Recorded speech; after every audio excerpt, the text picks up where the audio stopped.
Welcome back to day 6 of learning about Jesus with me.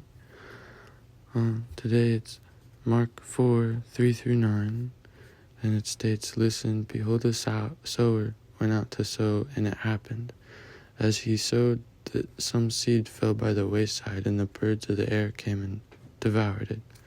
Some fell on stony ground where it did not have much earth and stony ground where it did not have much earth, and it immediately sprang up, because it had no depth of the earth. But when the sun was up, it was scorched, and because it had no root, it withered away. And some seed fell among the thorns, and grew up, and it choked it, and it yielded no crop. But other seed fell on good ground, and yielded a crop that sprang up, and increased, and produced, some 30-fold, some 60, and some 100. And he said to them, He who has ears to hear, let him hear." And my interpretation of it is the first seed, where the birds came and devoured it, is you preaching to a group of people that don't really want to listen. Like, they don't want that connection, and at least not yet. And the one where the seed falls on the stony ground, and it was scorched away, once the sun came up.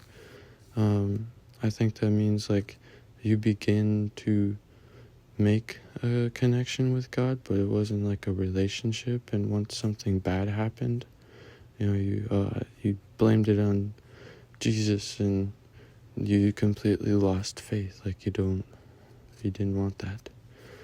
And then the one where it grew up in the thorns, and it choked it away, and it yielded no crop, is you preaching to a group of people, and they like talk down to you, and the more you talked about Jesus, the more you wanted it. They just they choked it away. They took it away. They didn't want you to listen. They didn't listen. They didn't put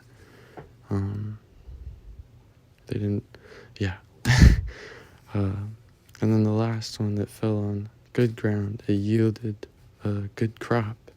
That's preaching to a group of people that actually wanted to listen, they wanted to actually make a connection.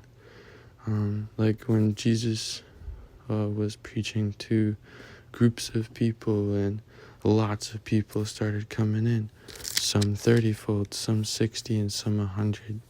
And he said to them, He who has ears to hear,